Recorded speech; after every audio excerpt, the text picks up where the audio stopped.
చేసినటువంటి ఆందోళనకు CPI party సంపూర్ణ మద్దతు ఇచ్చింది. అందులో కూడా ఆందోళన కూడా మా పార్టీ కూడా స్వయంగా మా పార్టీ సెక్రటరీ రాజా గారు, అదేవిధంగా జాతీయ కార్యదర్శి యొక్క సభ్యులు రామకృష్ణ గారు వాళ్ళంతా కూడా పాల్గొనడం జరిగింది వాళ్ళ యొక్క ఆందోళనకు మద్దతుగా. అదేవిధంగా వాంగ్ చుక్కు దీక్షలకు కూడా మద్దతు తెలిపాము. అది 37 రోజులు విద్యార్థుల ఆందోళన జరిగింది, 27 రోజులు వాంగ్ చుక్కు నిరాహార దీక్ష జరిగింది.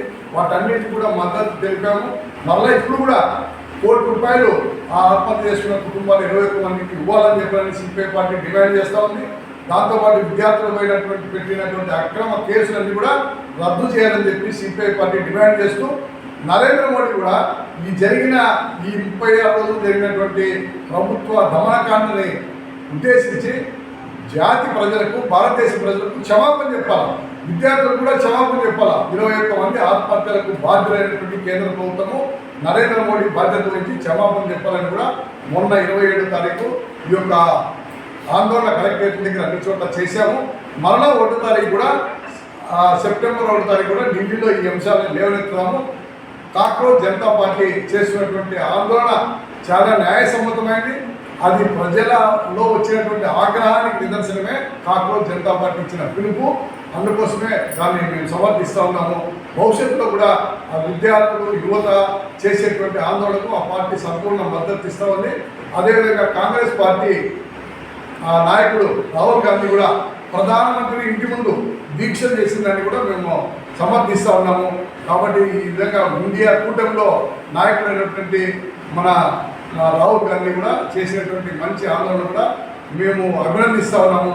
అదే పద్ధతిలో భవిష్యత్తులో కేంద్ర ప్రభుత్వానికి వ్యతిరేకంగా పోరాడాలా, భారతదేశ ప్రజల ప్రతిష్ట ప్రపంచంలో పెరగాల, భారతదేశంలో ఉన్నటువంటి యువత ఏ దేశంలో కూడా లేదు. అసలు ప్రపంచంలోనే ఈరోజు 140 కోట్ల మంది ప్రజల్లో ఈరోజు భారతదేశంలో సుమారు 47 కోట్ల మంది యువత ఉన్నారు. ఆ యువతకి సరైన మార్గము, దిశ, దశ ఈ యొక్క కేంద్ర ప్రభుత్వం నిర్దేశించుకుంటూ ఉంది. ఎంతోమంది ఉత్తీర్ణమైనటువంటి విద్యార్థులు రోడ్లపై తిరిగే పరిస్థితి వచ్చింది.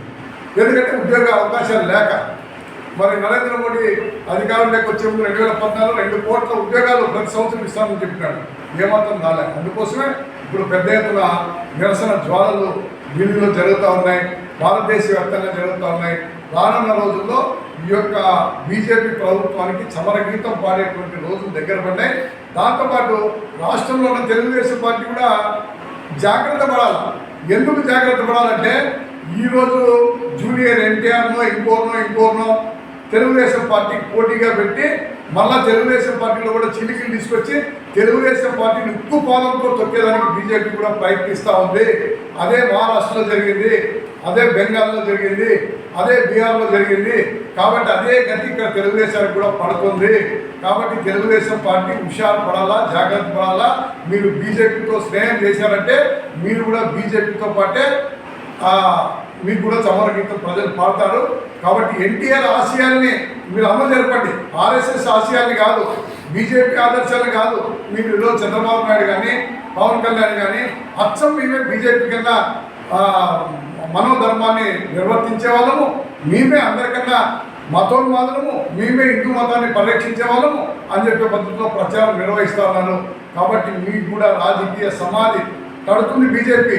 అందుకనే బీజేపీతో స్నేహం వద్దని ఈరోజు భారతదేశ వ్యాప్తంగా సుమారు 30-40 పార్టీలు ఈరోజు ఇండియా కూటమిలో ఉన్నాయి. కాబట్టి అదే బాటలో మీరు వస్తే మీకు కూడా మీ పార్టీ బతికి బట్టగడుతుంది. బీజేపీతో స్నేహం చేస్తే మాత్రము మీకు తెలుగుదేశం పార్టీకి రానున్న రోజుల్లో ముప్పు ఖచ్చితంగా వస్తుంది.